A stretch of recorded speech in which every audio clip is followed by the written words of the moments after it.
All right, ladies and gentlemen, welcome to another episode of the Column Shifters podcast.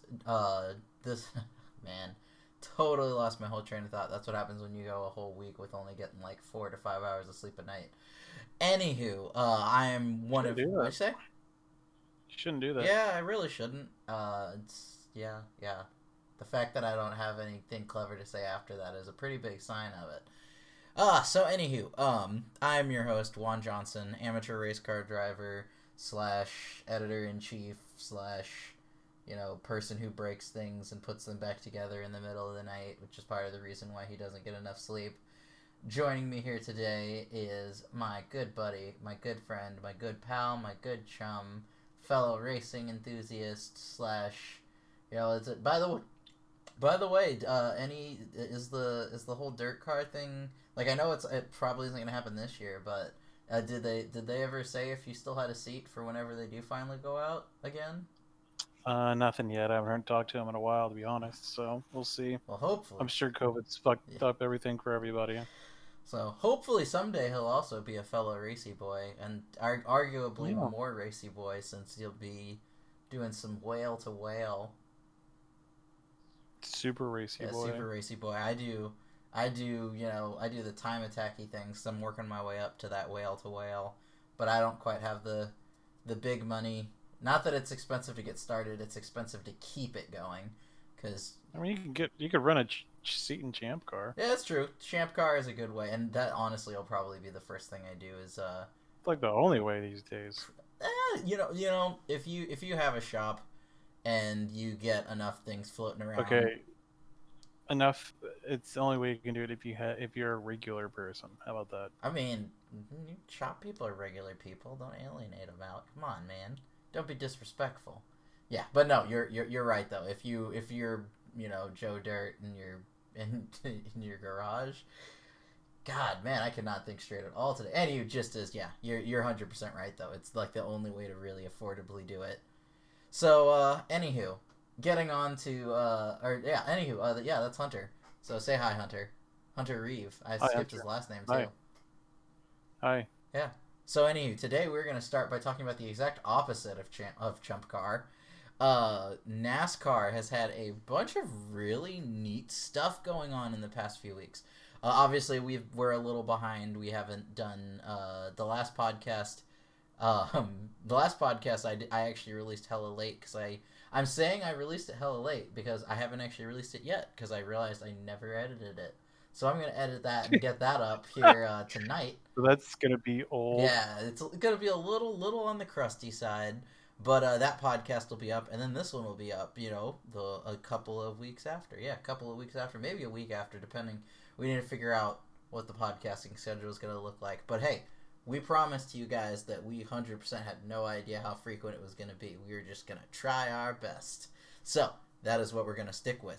So in the meantime, getting back onto things though, apparently, Hamlin and Michael Jordan decided to team up to launch a NASCAR Cup team, and they hired Bubba Wallace to join up.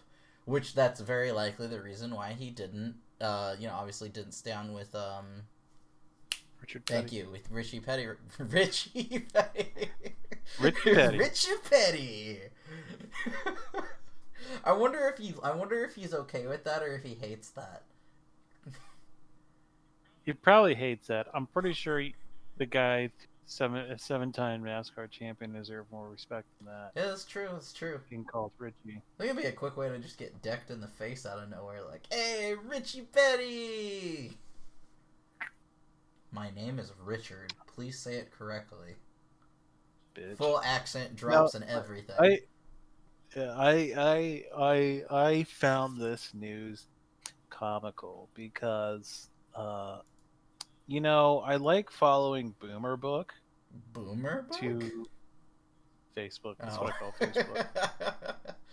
Like just to look at some of the dumb shit people think and say, and it's just like there's all these dummies that are like, oh, he's because once he left Richard Petty, he was announcing he was leaving. People are like, oh, he's out of a ride because of blah blah blah, Black Lives Matter, and then I'm like, I was literally I just to make this one boomer mad. I was just like, yeah. So the guy that's brought more eyes and sponsorship to the sport's not going to have a ride tomorrow.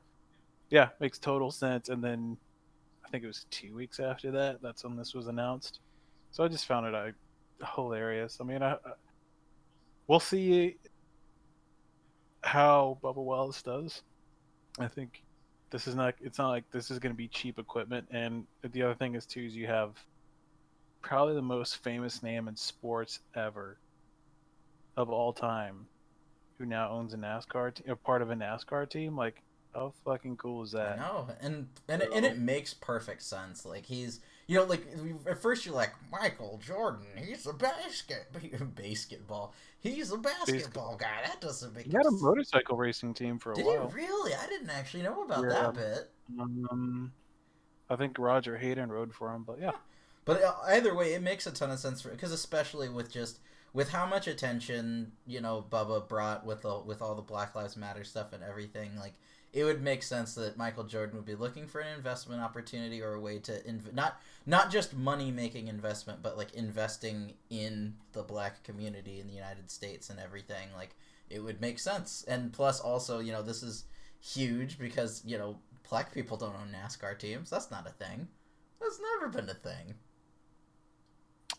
It literally, according to they at least according to the articles and everything, he is the first majority black team owner ever. There may have been partial owners, Okay, but yes, he is the first the person one who can actually say, "I own the majority of this. I call the shots." Because there's Brad Daughtry. He played for, I can't remember who he played for. I want to say Chicago, but that's probably wrong. But he has part ownership in a team, so yeah. Yeah. By the way, it's really so. Apparently, they acquired. It looks like they acquired Germain Racing. That's the one that they acquired ownership in. Yeah, the smaller team. Yeah. So also just to clarify, like they didn't just start one up from scratch. They did start with an existing one because it makes more financial sense unless you're really really rich, and even then it's easier to start with stuff that already exists because then you already have staff and all sorts of other things, so you can get rolling like that. Which, like, God, I would hate to imagine trying to like hire up staff and everything for an entirely new team in this day and age with all this stuff going on. Yeah, it's faster and easier to buy somebody else. So yeah, exactly. Good for good old Germain Racing, and we'll see. Well, like obviously Bubba Wallace is a good driver, so it'll be good for the future of Germain Racing. Yeah. I think Richard Petty Motorsports never really has the best equipment, which is sad in its own right because it's Richard Petty Motorsports. But Bubba Wallace has had some really good performances. He was at Daytona a few weeks back. He was like fighting for the lead at one point. So and not so great equipment that's pretty impressive. So I'm excited to see what he can do next year. Ditto. It'll be a fun season next year as a whole, especially because they're going to be having a doubleheader weekend at Indianapolis next year that will actually feature some goddamn road course racing. Like, that is incredible to me. And don't worry, it gets even better from here, boys. I'm just starting with what's going to be interesting about next year. But the Go Boys and them stock V8 rumbly bits are going to be going left, and then they're going to be going right. They're going to go both directions.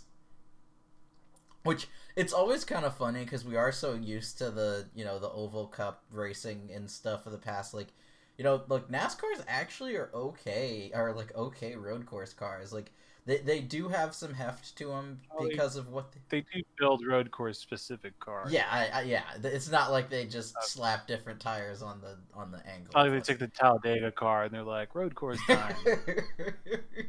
Oh, I swear those left turns are sharp, but the right turns. The right turns, they'll get you.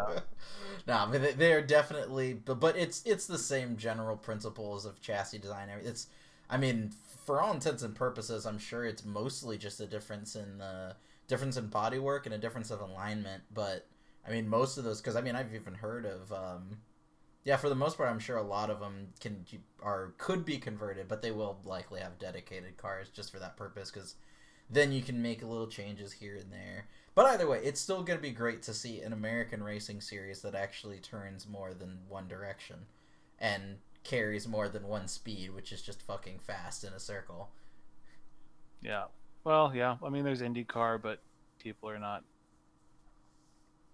IndyCar fans are IndyCar fans. So I think we talk about that at some point. But people are pissed. Well, people are mad that for some reason I have a doubleheader next weekend. Or next year with NASCAR and IndyCar on the same course on the same layout, and it's like, do dum dums not realize that having a doubleheader weekend probably has more eyes on both series? You have the NASCAR fans that are there for NASCAR seeing IndyCar, and likewise. So I don't understand. Like, I don't see how this is like a bad idea. And then because this is, I'm sure this is Roger Penske's brainchild because he now owns the Speedway. I'm like, and again, back on Boomer Book, just reading through the comments, like, I don't know what Roger Penske's thinking. I'm like, well, he's probably thinking better, and the guy's a billionaire, so I think he knows what he's doing. So yeah, I just don't see how this is a bad thing. Like, I'm excited for it, a doubleheader weekend with two completely different type of car. How would you not enjoy that? I mean, I guess one argument you could kind of sort of make is that, like, as somebody who is, again, who is new, who's fresh to NASCAR, I do acknowledge the fact that, like, oval racing has its own kind of charm because it's a much different war of attrition, and It's a different if it's motorsports, but it's a different way of approaching motorsport. yeah. But I could totally see how some people would prefer to see their NASCARs go in circles over doing the road course stuff because when you do have like double headers, but where the NASCARs are on the oval and then the Indy cars are on the road course, you're physically watching two different kinds of racing because it's like it's it's basically two completely different sports happening. It's completely different. Yeah. Versus this is watching the same thing with two different kind of cars, which for hardcore racing guys, okay, not to discredit for you guys who consider yourselves to be hardcore racing fans, but for hardcore racing people, it's cool no matter what. You get to see cars going around, and plus it is kind of cool to see the dramatic difference between the NASCAR cars and the Indy cars going across the road course because they carry worldly different speeds. Like, you've got the Indy cars are to make some people extra salty, but because it's my best point of reference, you're looking at more closer to like F-Series racing speeds where they actually have like considerable G-force and whatnot. And then you've got the NASCARs, which are a lot like they're as far from a road car as you can get, but it's road car speeds. So you kind of think of like your solid axle. Yeah. Like, so at least in terms of the speeds and everything that they carry, it's a lot more like watching sports car racing than And the weights are identical to most cars. That's what you can say these days. Yeah. And like I said, for me, that's 100% not a bad thing. I love races like that because if anything, it better gives you that perspective of the difference between the NASCARs and the Indy cars. Like, name me another motorsports series in the world where the driver still manually shifts the car outside of probably drag racing. Honestly, like, it's all amateur level. Everything above amateur is gone flappy paddle. Yeah. Look, like, how cool is that? So I think what's going to happen here with this, because to segue, they're adding, I think, there's going to be 5 road course races next year. Mm-hmm.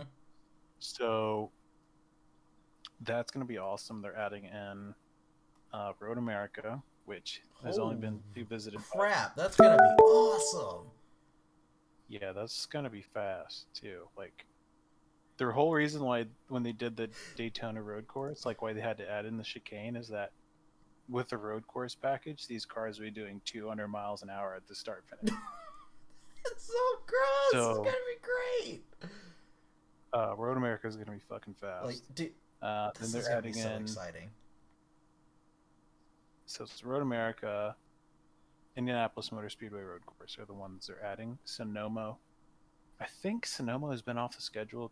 Correct me if I'm wrong, or if somebody who's listening says I'm wrong, I apologize. I think Sonoma's been off for a little while now, off the schedule. So yeah, we have 5 road course races. We're losing Texas and Kentucky. Honestly, who gives a shit? Uh, it's like that's and this. Ugh, this is the other thing that always like irks me. It's like because we don't have an article for it, but California Speedway is getting turned into a half mile. And literally everybody and their brother has been asking for NASCAR to do more road courses and more half mile oval. Mm-hmm. And now that they're tearing up California, people are like, no, not California. And it's kind of like, what the fuck do you guys want? Like, the racing fans are the fucking worst. I swear to God. Like, sometimes I just want to reach through the internet and choke people. It's just like, shut up. Shut the fuck up. Um, I don't believe if it's, yeah. And the other cool thing, I think this is probably the last thing we could talk about for NASCAR, except for a certain TikTok car. Bristol's gonna be on dirt. Dude, I'm like so that's gonna... excited. That is gonna be so cool. Like, honestly, I need to find out where I can watch NASCAR this year because I'm not gonna miss that one. I don't. Fox and Fox and NBCSN. I can't talk to him. Yeah, I've gotta keep an eye out. Like, honestly, I will. Well, I'm work from home, so I guess I don't even have to take off work. I can just kick it up on the TV and max it and relax. Well, it'll be on during the weekend. Oh, is it on a weekend? Yeah, of course. Damn it. It's NASCAR. Well, the worst thing is that means that I might be, for all I know, I might be somewhere. I need to find out when it's supposed to be at, which they might not know. I think the article I was just on. It's a draft schedule, which means it's not like chiseled into. It's not finalized, but March 28th. That'll be awesome. Let's see which. They got a pretty decent run. Atlanta's okay. But I just think I honestly have a thought that if NASCAR went to, obviously don't get rid of ovals. That's literally NASCAR. Super speedways and short tracks I think need to stay. Daytonas, Talladegas, places like Darlington, Dover, the shorter tracks need to stay. But I think if they added more road courses, I just think they would blow everybody out of the water. Honestly, I do. I know that probably sounds crazy, but I think I think NASCAR would be the thing people would go to because if you watch a road course race, these cars are entertaining to watch drive. They're just fucking hot and sloppy all over. It's great. Yeah, they're slopping all over the place. You have to watch the driver fight the car, and it's a true skill game. It's not, and it's not. I mean, there's aerodynamics of these cars for sure, but it's nothing like you would see in IMSA. Yeah, no. Or IndyCar. Like these are I mean, honestly, you would have, okay, not in the straightaway because these are 200-mile-an-hour cars, but especially in the tighter courses, you could probably hang with one of these in your Mustang. That's how hot and sloppy these guys can be. But at the end of the day, oh, dude, I'm just.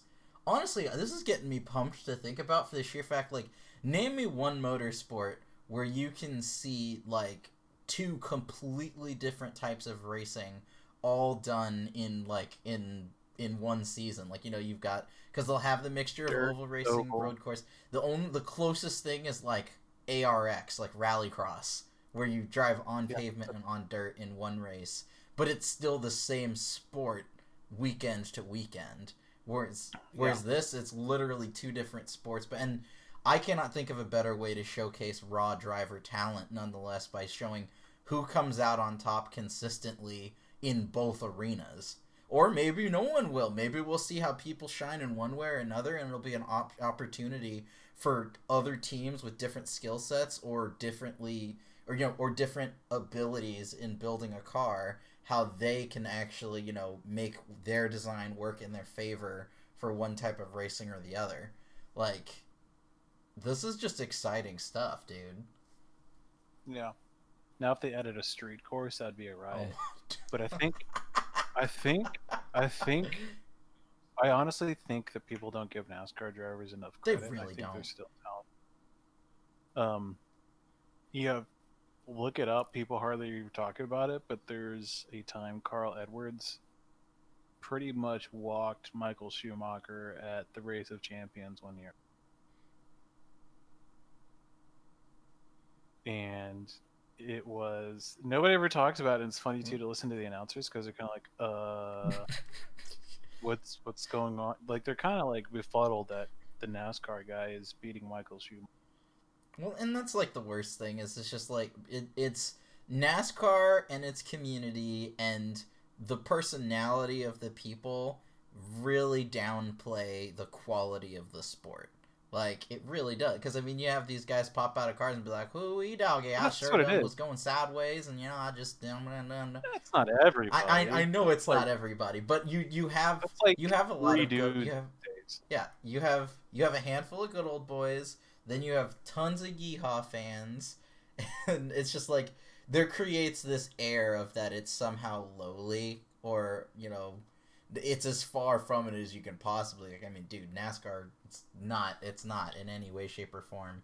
But there's definitely like if you sampled 1 minute of NASCAR highlights, it creates a certain impression that you really have to get to know the sport and get to know the drivers and get to know a lot of other things to really understand it all. Like, I mean, hell, if I described to you the mechanics of a NASCAR, you'd think it sounded like some hood rat, like backwater stuff, like live axle, manual transmission, V8. For the when did NASCAR is the sloppy mechanics of motorsports. Didn't they? Weren't carbs finally gotten rid of only like 5 or 6 years ago? Yeah, 2012. Yeah, 2012 was when they got rid of carbs. Like, you describe that to anybody, and they're going to imagine people in overalls and racing helmets. I mean, let's face it. But it is just a hoot of a sport. Like, holy hell, I honestly, it's like, again, another one of those reasons why I would love to make this site take off the ground, is I would love to do some coverage and or get to meet and work with some of these people just to get more in-depth info on NASCAR, because it's like the more you learn about it as a sport, the more you've got to love it. And if you don't like NASCAR after learning about it, then we can't be friends. I'm sorry, because it's cool. And you're just obtuse. Like I understand, like it can be boring at times, and I'll say it as a NASCAR fan. There are some good races, but yeah, I just don't understand how you wouldn't like it. It's just fun to watch. Especially, give it a chance. Watch short tracks and ovals. That's all. Or it's short tracks and road courses. Excuse. So, anywho, and just to kind of cap that off, first we were talking about how cool and how serious and how great NASCAR is. There is officially a TikTok sponsored Xfinity car. So I can't remember what's the deal with the Xfinity cars, because I know that they're totally different than like the NASCAR Cup cars. They're not totally different. It's kind of like this feeder series, like how there's F2. Yeah. Okay. So it's that. And the truck series would be like F3. I love the truck series. I don't know why the truck series. The truck series is actually a stepping stone through it. Like, I always thought it was its own offshoot. No, it's usually you have guys come. Truck Series, Xfinity, Cup. That is really cool. I did not, again, absolutely new to NASCAR, so for all of you guys who are going, oh, this guy's a fucking idiot. He calls himself an amateur race car driver. I'm sorry, I'm a road course guy. Leave me alone. I'm learning. I only found out drag racing was cool, like, last year. True. But nonetheless, I just love the concept of, it's literally a full TikTok liveried car. Like, it's their colors and everything. The guy that's driving is actually a pretty cool dude. I've raced with him before on iRacing, so. Yeah, we were just talking about this before we started the podcast, but I've always loved the concept of being like a racing team looking for a sponsor, and then you get a call from like a fucking internet company like TikTok, like, yes, hello, we would like to put our name on your car. What?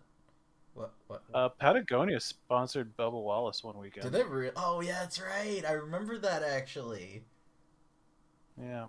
So, pretty cool. I think NASCAR is going on to great So, was the Patagonia thing like a full sponsor? Like, where they were like the main... Yeah, they did... that's one thing I've always wondered, too. Like, their main car, and it was like a super cool looking... design. Is it in NASCAR? Is there just like a wild mix of, both Am I long-term thinking of a sponsors and short-term sponsors? I think I might be thinking of a company now, Patrick. I am sorry. What? There's one company that came up this year, and I was like, okay, that's cool. I can't remember who it was. Oh, it was Cash App. That's who it was. I'm sorry. Cash App NASCAR? Yeah, Cash App sponsored Bella Wallace. Let's see. Oh, it was just a bright green car. Yep, it says Cash App on the side. I like it. Man, because that would always be just one of the interesting things, again, about racing in the big leagues, is just the number of random companies that want to sponsor you. Like, just like how, was it, it was Williams that was sponsored by that Yeehaw alcohol dude for, like, a few races, and then, like, he backed out. No, it was Haas. And it was Rich Energy. Yes, there we go. Yeah, that was weird. Because they were he was like a big title, which, you know the reason why he did that is because Red Bull has two teams. Like, he was like, I'm going to be like Red Bull. I'm going to do everything Red Bull does with none of anything else Red Bull has. Yeah. I think that company's called something different now anyway. Yeah, there is some drama with all that stuff. It's bizarre. Anyway. So, either way, NASCAR is shaping up to be really just fucking cool next year. Like, just flat out. I'm very excited for it, and I really need to start finding ways to watch more racing in my spare time. What I need to do is I need to go ahead and just mount a TV in my garage, so for all the time I spend wrenching away, I can start casually watching stuff on the side. Especially because as soon as I fix one of our old TVs, I'll be able to yoink the TV that's in the bedroom and then do whatever I want with that. So we'll probably do that because that'll be fun. That'll be a lot of fun. For sure. So speaking of fun, so a lot of you guys have likely heard some of the details. Some of you heard a lot of the details. But obviously recently GM acquired company Nikola, is steadily finding more and more ways to be even more of a joke as people find out more and more about them. So their chairman, Trevor Milton, officially stepped down as the chairman for Nikola in lieu of all of the fraud charges and all sorts of other stuff. Let's see, what were some of the details from this first article? Basically, yeah, long story short is he stepped down because of all the BS that was going on, and there's just this long history of discrepancies and like the fact that for those of you guys who aren't aware of the situation, basically long story short is that Nikola has been around for a while, like a really long while, and they've been talking themselves up. Obviously, they were talking about being, a rival to Tesla by the fact that they fucking took the first name of Tesla and made it their company name. And then, they basically were like, look at our truck. It's so cool. It's so awesome.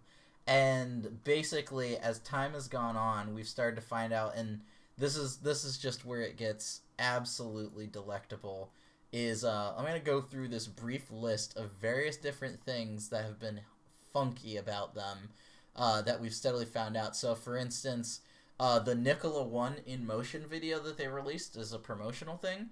Yeah, it turns out, according to an ex-employee, they towed it up a hill and then pushed it down the hill and recorded it rolling because it didn't actually work.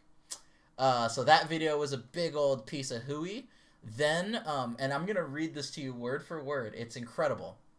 So, in October of 2019, Nikola announced that it would revolutionize the battery industry. This was to be done through a pending acquisition, but the deal fell through when Nikola realized, A, the technology was vaporware, and B, the president of that battery company had been indicted months earlier over allegations that he conned NASA by using his expense account to procure numerous prostitutes. Then, Nikola, basically, let's see. There's a bunch of really fun little nuggets in here when I was reading through. So, basically, for all intents and purposes, it's looking more and more like GM paid $700 million for a bunch of concepts because a lot of their supposed I forgot the phrase already, but like their proprietary technology, a lot of their Got it. proprietary technology Air quotes. was just rebranded stuff from other manufacturers. There was a company called Cascadia that makes inverters, and apparently in one of their in one of their videos showing off their in-house inverters, they literally covered up the Cascadia logo with a piece of masking tape. Wow.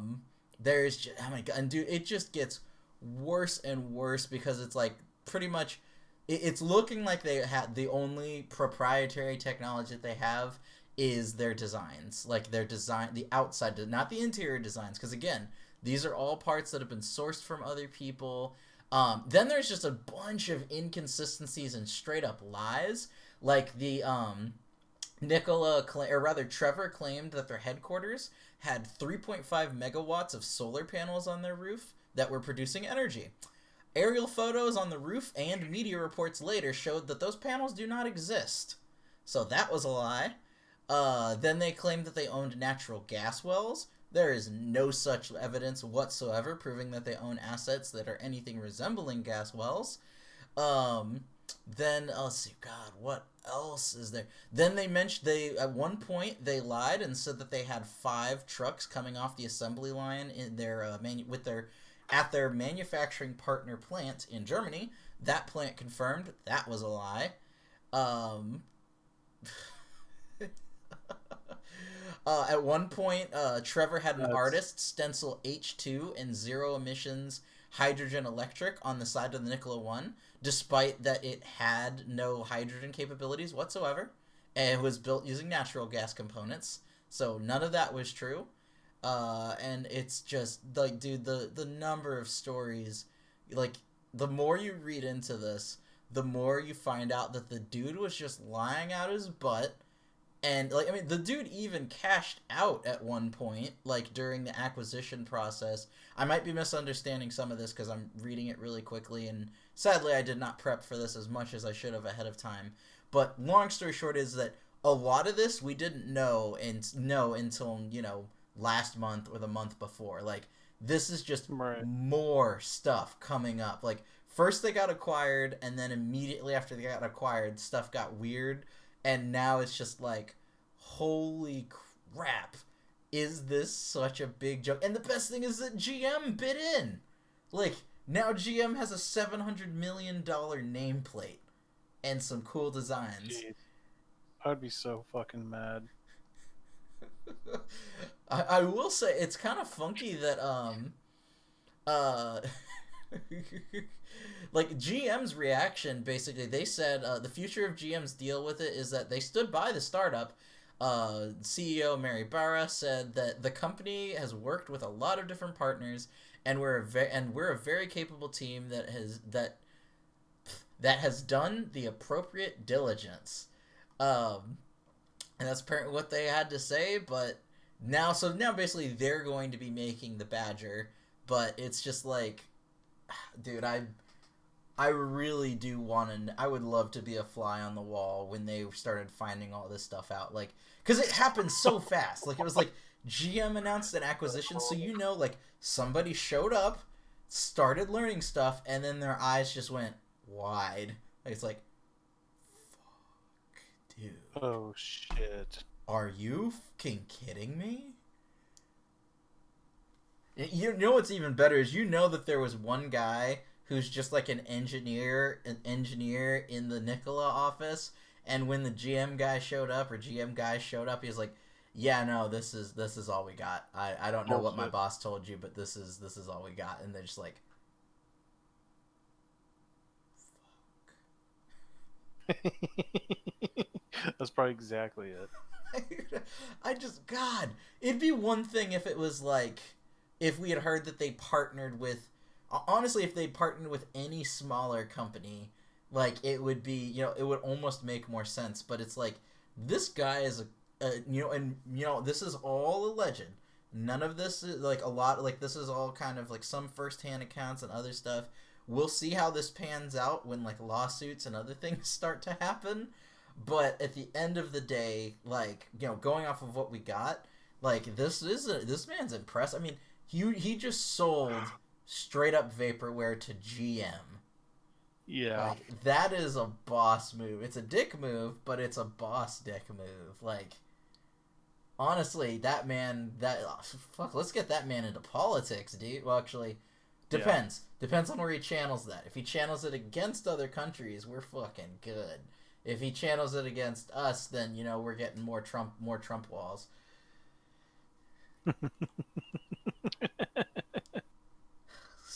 Yep.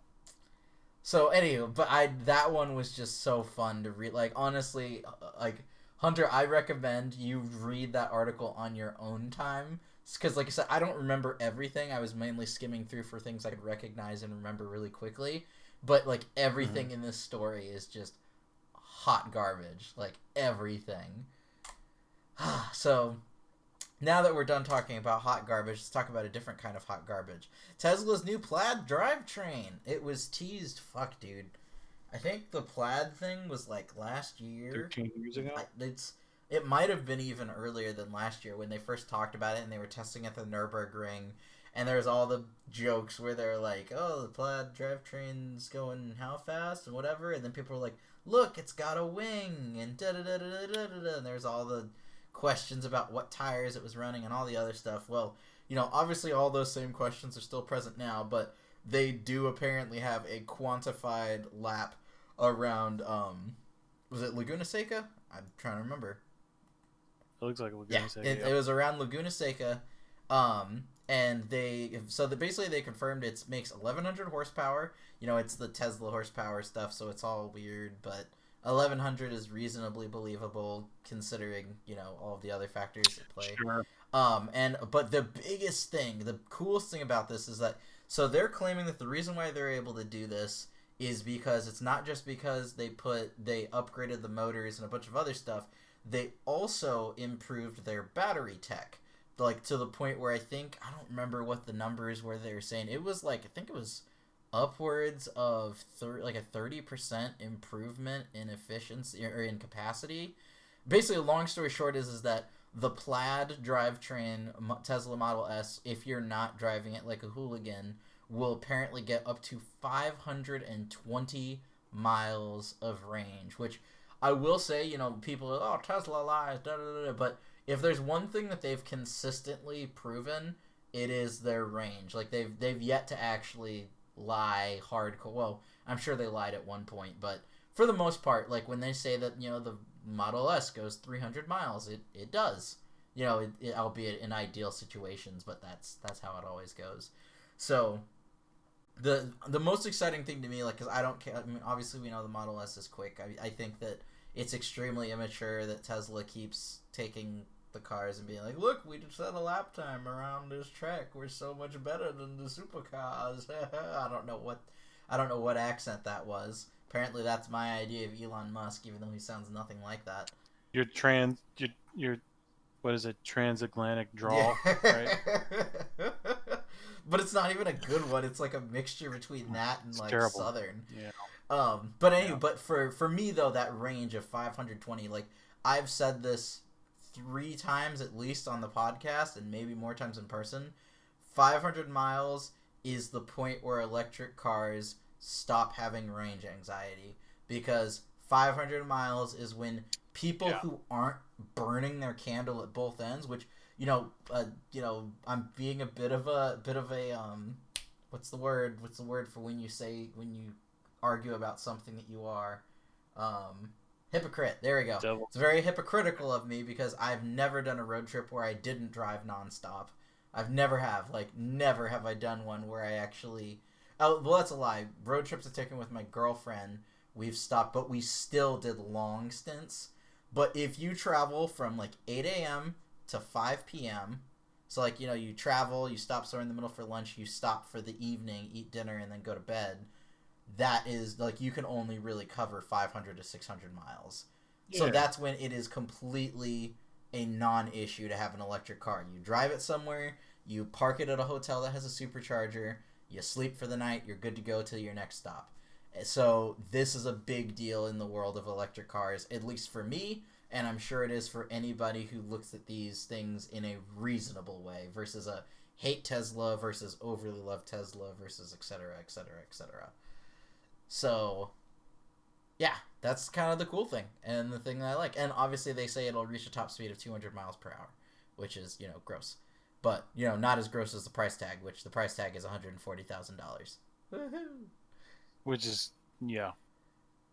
But nonetheless, love him or hate him, and love the company or hate the company. But and the other thing too is they said that. So I lied, Hunter. We are going to bring this up, but just as a quick little tidbit on the end, this battery tech advancement also means that they can use less materials when manufacturing their cars because again, they use less materials, more densely packed in the cells and all the other stuff, which means that they're saying that they're going to also get closer to their $25,000 Tesla because they can make, a battery with decent capacity for 30% less money. That's what they're saying, which, again, as much as all of the other electric car companies are absolute vaporware, looking at you, Nikola,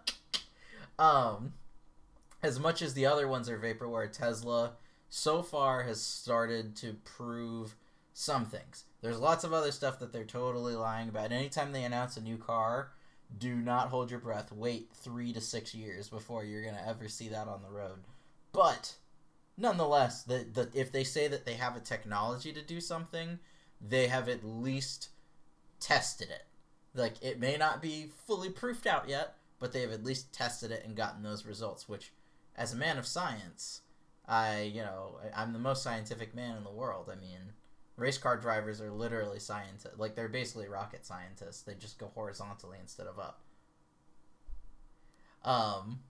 True. But yeah, so, we'll see. But it's, we'll see. So. Wait. Sorry. Yeah, we'll see. So, do you want to talk about this next little tiddly bit that we got here, Hunter?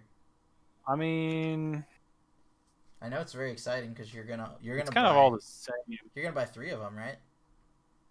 Yeah, I'm gonna buy 3 of them for each year. Yeah, exactly. All 2021 Jeeps will get 3 years free maintenance, so that's cool. Yeah. I don't think we really need to expand any more on that, to be honest. I thought we were going to talk about how much you love Jeeps and about how much you dreamed of owning one and how it's like you think it's the best car. You just don't understand it, so there's no point in talking about it. I will say it's really appealing for if I do cave and somehow end up deciding to get a Gladiator instead of a car that I can actually afford. Yeah. But yeah, then you want to talk about this next one since the next one is all electric based? Well, this is electric based too, but California is planning to ban the sale of gasoline vehicles in 2035. I don't see that happen. Well, so me and my girlfriend had to talk about this, because. But how little emissions will cars be mandated to put out by that time anyway? Well, the thing me and my girlfriend talked about, because my girlfriend is a law student and she's also a very practical and pragmatic person, not a car person, but all the other things. Right. And, like, she made me realize how much of a publicity stunt this is because it's going to be ban of, by 2035, banning of privatized gasoline car sales. So you're still going to have commercial sales. You're still going to have emergency services. You're still going to have government sales. You're still going to have, you'll probably still have corporate sales. Like, there's a very, like, obviously the wording is still kind of, I say the wording is, I haven't even read the wording. So for all I know, maybe it is more hammered down, but there's a very likely chance that this will, it'll affect all of us normal people, but for the most part, we're not going to see a huge drop off in gas car sales when this which, this is still 15 years out, but even 15 years out, there's still going to be tons of gas vehicles rolling around, brand new 2035 F350 diesel or F350 diesels for utility companies and all sorts of other stuff. Like, that is all gonna go straight streamline ahead for the near future for a while. Because, again, if America was a more competent place, I would be more ambitious to say maybe we could make the switch really quickly. But we're not. We suck. We suck. I'm just gonna leave it full stop there. we especially suck as of late. I love you, America. Stop sucking. Yeah. Well, and I guess you're Canadian now, so you're a Canuck. Yeah, more or less, kind of, sort of. Your car's an American. My car's in America, unfortunately. Yeah, but I might sell it. Really? Yeah. You're thinking about just having your mom and dad figure out how to yeet it out? Because it's too much of a logistical... I don't know. Call me crazy. I want to build a Ford Crown Vic. And I want to take a Crown Vic and make a car that I could take through a road course and do a drag strip. Yeah, that's doable. Yeah. I still want to build a Crown Vic as a drift car. Yeah, I mean, it's so easy to do it. Honestly, like, straight axle rear wheel drive car with a V8 in it already. Yeah, and just get one with all the get one that either has all the lights installed or had them installed at one point, so you can just buy new ones and slap it on. Just cherry berries all the way around the track all the time. Exactly. Well, that's still my dream. Think I've always loved. I've always loved Crown Victorias. I've always thought them to be just cool cars, because when you think about it, they're like basically how cars came, right? Body on frame, rear wheel drive. Right. Mm-hmm. Well, V8s didn't really come till I think 20s or 30s. Yeah, that's fine. I can't remember. V8s are still whatever. They're a baseline staple. They've been around long enough. So it's like, yeah, I just think they're super cool cars, and I need one in my life. Yeah, I can totally see it, and I think it'd be fun. It'd be a lot of fun, and it'd be unique, and it'd be cheap. That's the other thing, cheap. I love my FRS, I really do. I think it's such a fun car. But part of me just kind of like...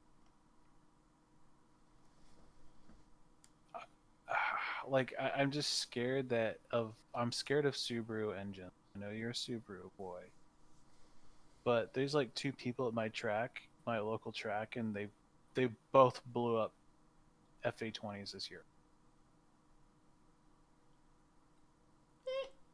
You know what I mean? So it's like, well, like one of the things that I'm always worried about is it's like, I've really learned over time. I mean, I always knew it, but it's become even further ingrained in my mind about the fact that it's like so many people honestly just drive cars differently and treat them differently and a bunch of other stuff. Like, for instance, and because I'm still trying to figure out, like, a lot of people actually say like there's one dude who was on the Smoking Tire drive videos, whatever they call the Smoking Tire is the podcast, but you know what I mean. Like, yeah, the thing that used to be hosted by Matt Farah, and now it's hosted by another dude, and Matt Farah sometimes does it.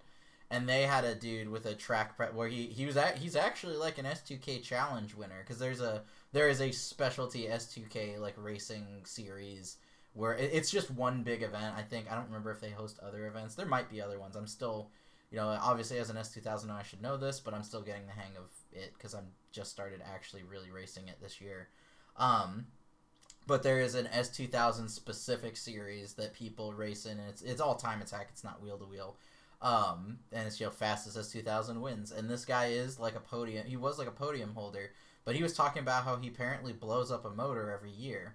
And that just sounds so weird to me, and it's like, maybe I'm just driving like too much of a pansy, but I know other guys who drive S2000s and got way more mileage out of their motors while also being fast. Like, Jackie Ding did break his S2000 a lot, but he didn't go through motors, which is why it's interesting that this guy's like, oh yeah, I pop motors once a year. And then you've got tons of, like, my car, 204 or 220,000 miles on the clock before the motor called it quits, and that was still my fault. If I had been checking the oil better, it would have been Right. fine. But again, my car lived a fairly easy life.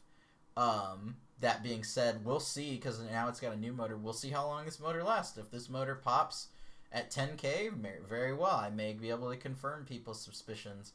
But the other thing too is you always have to wonder again what people do, how they do it, and if they do things to prevent it. Because the other thing too is, like, for instance, there are oil baffles you can buy for the S2 that I'm literally going to probably at some point soon either try to do it myself, but I still don't have a welder yet, but probably have a friend weld in. There's like $150 for a baffle. It's just that you have to weld it in to your oil pan, and I have 3 oil pans. Well, one of them's on the car, but I have 3 because I have my original motor, rest in peace, and then I have a new motor that I just bought that has a rod knock. But, you know, they all have good parts between all of them. So, basically, I have oil pans to do it. And, like, that's one of the things people say helps save them is, you know, baffling your oil so it doesn't get oil starved. I don't know, it's just... I've heard just as, like, I mean, because you've got your people who blew up their FA20s this year. I know a guy who turboed his FA20, like, you know, it's an FRS. It's been turboed for 4 years now, and he drifts it like every 2 or 3 months minimum, sometimes more, and it's still strong.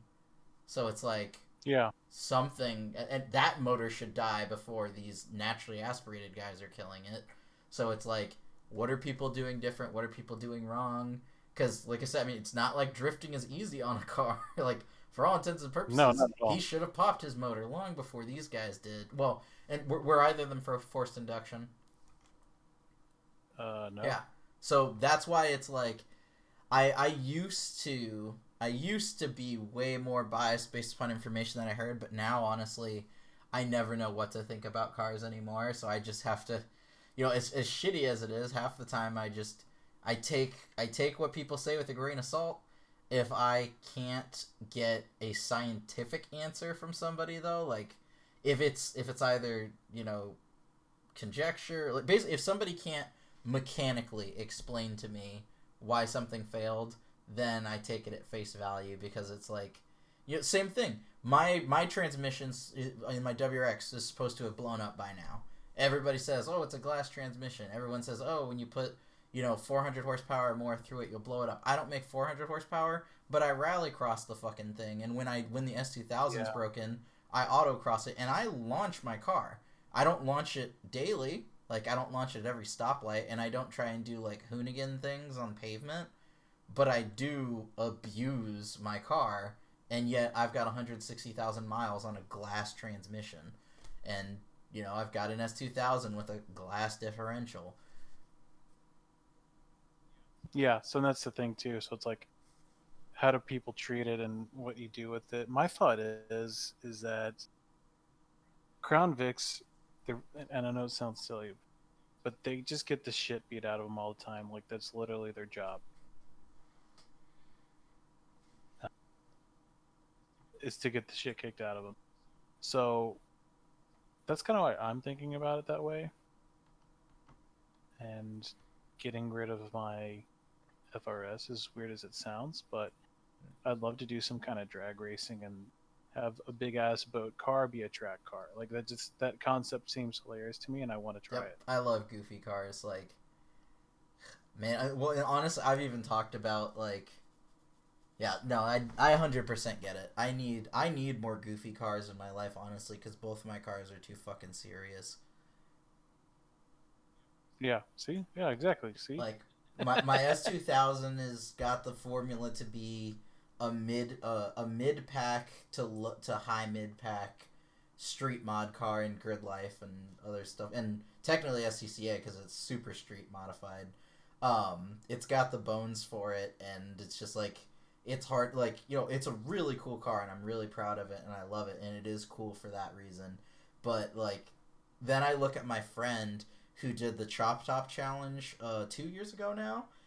They chopped the roof off of an Astro van, painted it purple and silver with a Bosuzoku exhaust, and put like white steelies on it and a bunch of it. And like that thing gets more looks than my S2000 ever would. And he has an absolute blast with this $400 shitbox family minivan that he just chopped the roof off of and did a bunch of stupid stuff to.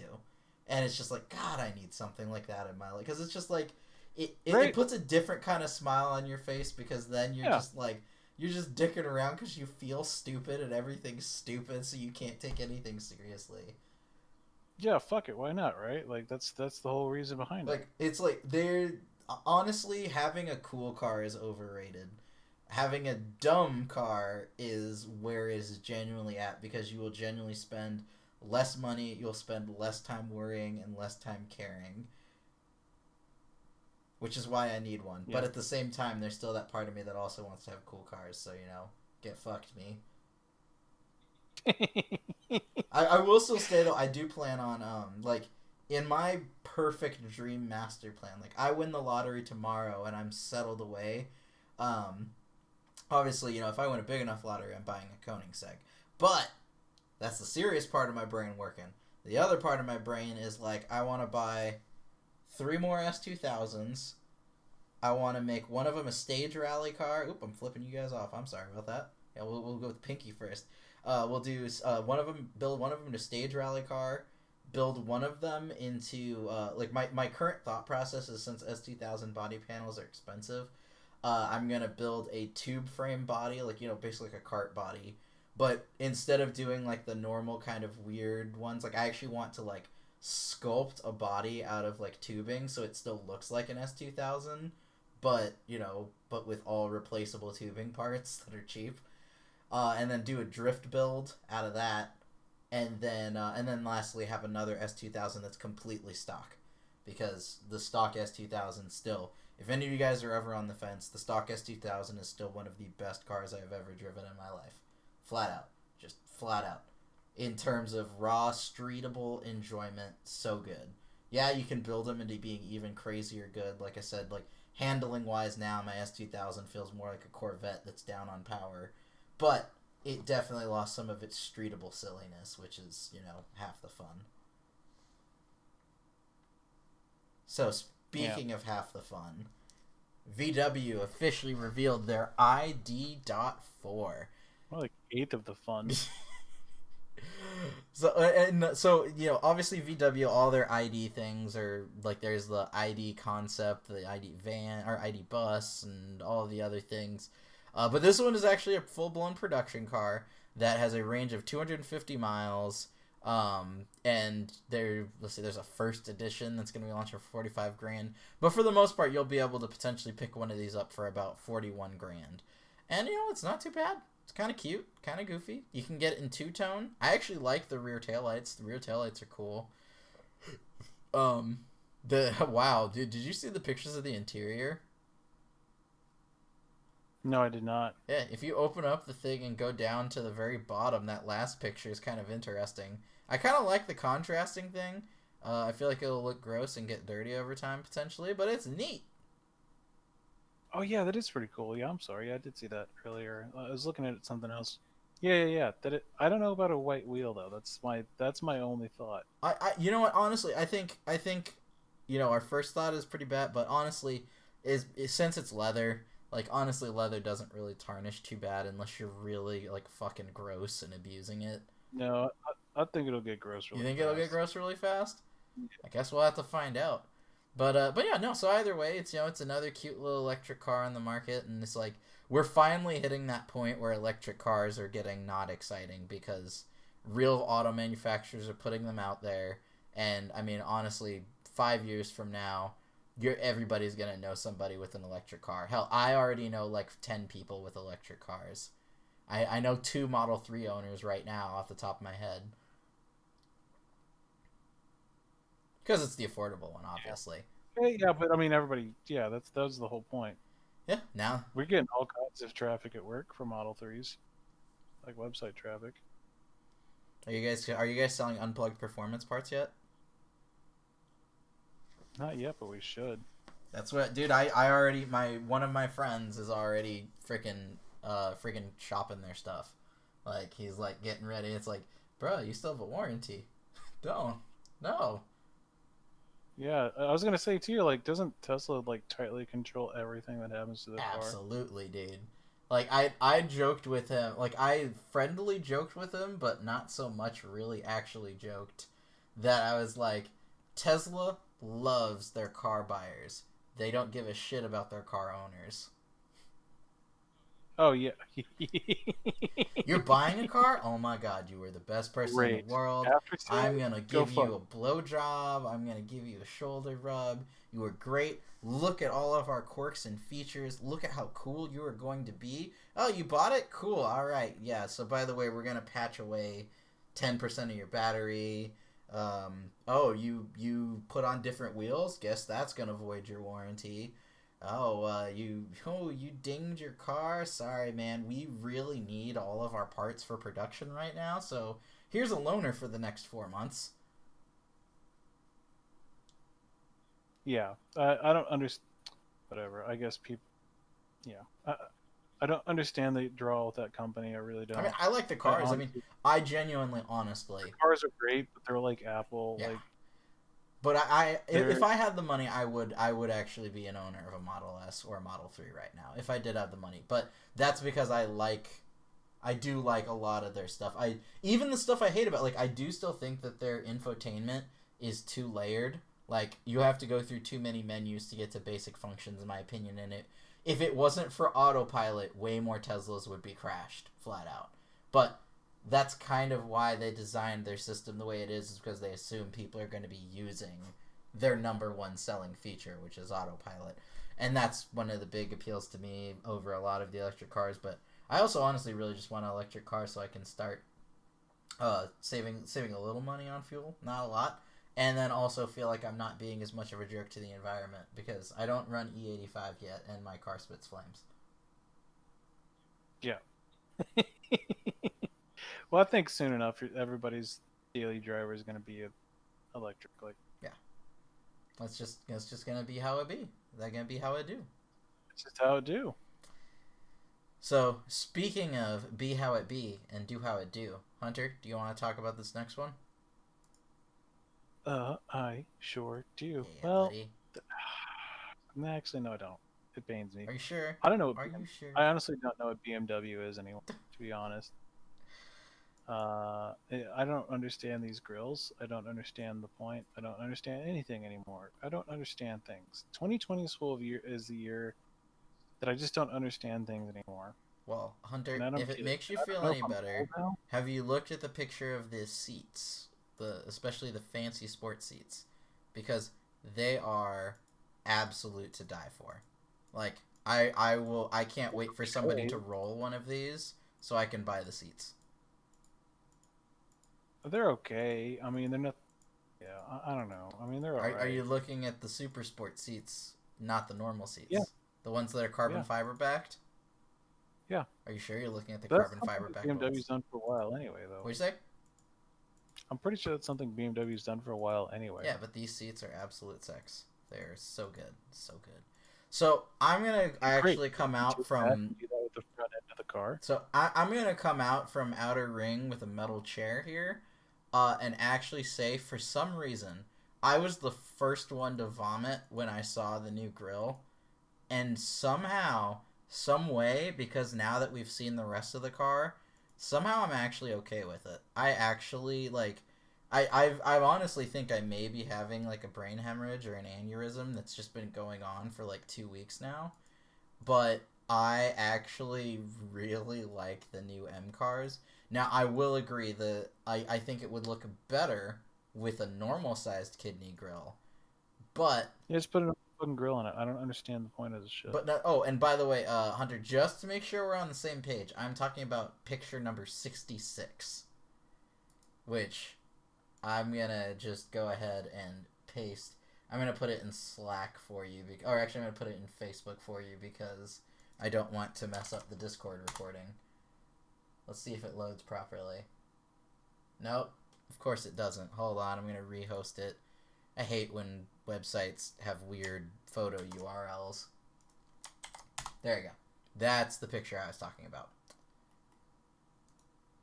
Those are the sexy Yeah, seats. the seats are sexy, but like They have a crotch strap hole. yeah, But either way, I, for some godforsaken reason, have actually grown on this car. Like, honestly, not gonna lie, there is still that part of me that, like, I think that once I drive more BMWs, because I've only driven one and it was an old one. It was a hoot, but I've only driven one old one. I think that I can start to fall for BMW, because, like, any of you guys who listen to the old podcast or just listen to me talk in general, I've always thought that BMWs were ugly. I didn't really get a ton of the point, and, like, I understood the performance, but I just didn't have the same level of appreciation. Still feel that way about Mercedes. Still feel that way. But I'm warming up to BMW, and I think I'll warm up to other things. You guys still aren't going to convince me that Aston Martins look pretty, though. The only one I think that looks pretty is the new, what's the new Vantage? Is the new Vantage the one that looks like a spaceship? I don't know. I'm trying to remember which one. Yeah, it's the new Vantage. The new Vantage I love. Every Aston Martin before the Aston Martin Vantage. The only other one, I did like the 177, but that's like, there's like 7 of those. Or less than that, I can't remember. Or more than that, I don't remember the number. Again, I'm not an Aston Martin guy. But I don't like Aston Martin still. Everyone says they're gorgeous, and for some reason it doesn't click with me. Doesn't click with me either. Oh, finally somebody else. Everybody else on our team is like, dude, it's so pretty. How can you not love it? I'm like, I don't know. It looks like it wants to use its mouth as a cheese grater. I mean, I did see a new 8 Series on the road. Dude, the 8 Series I love. Like, see, it's like everything about their new design language except for the big grills has actually been really tasty to me. Like, and I think it's because they're getting more aggressive. Their cars used to be way more subtle and mature, but now they're getting kind of sharp and aggressive and racy looking. And, I mean, I'm a racy boy, so of course that's gonna ring my bell. Yeah. I mean, it even has fake fender vents. Yeah. So, yeah. Either way, I will probably be one of the weirdos who would actually straight up be completely happy buying one of these. Like, I might not even do a bumper swap. I will say, like, at the end of the day, if somebody made a good enough bumper, I would probably still consider it. But at the end of the day, cool cars, stupid performance. They're a little heavier than the last gen, but they also make more power than last gen. So it's like, potato, potato, tomato, tomato. Cool seats, all the other stuff. So, that being said, for the sake of time here, ladies and gentlemen, I am trying to keep us on a better schedule. So, today's podcast is only going to be an hour and 8 minutes and, let's say, 30 seconds long at the longest, instead of the hour 20, hour 40 that we ride on to, because obviously the ideal format is kind of closer to that 1 hour long or less. So, nonetheless, huge thank you to everybody who listens to me ramble a lot, who listens to Hunter only ramble a little, and as always, be sure to smash that like button, smash that subscribe button. No, be sure to if you really do like listening to us. What'd you say, Hunter? Smash that like button, my dude. No, don't smash the like button. Just gingerly press it. I'm already going to go over my 1 hour, 8 minute limit. Oh, well, womp womp. But yeah, so as always, to keep with the trend, first person to message me with today's answer, I don't know, let's just call it, honestly, let's go with NASCAR shaking it up. You want to go with that? Sure. All right, yeah, so just email me NASCAR shaking it up at juan.johnson@thecolumnshifters.com. That's at thecolumnshifters.com. And, and I'll send you $10. You know what? I'm going to up the ante. It's going to be $20 now. So that's food for you and just you if you get a lot of food. And that's for you and a friend if you get a little bit of food. So $20, gift certificate, coupon, whatever, to eating place of your choice. This is not sponsored. This is just me doing it to try and, be like, haha, you do listen. So, in the meantime, we will talk to you guys whenever we talk to you. Hopefully in 2 weeks, maybe later, maybe shorter. Who knows? We'll be talking to you. Peace out.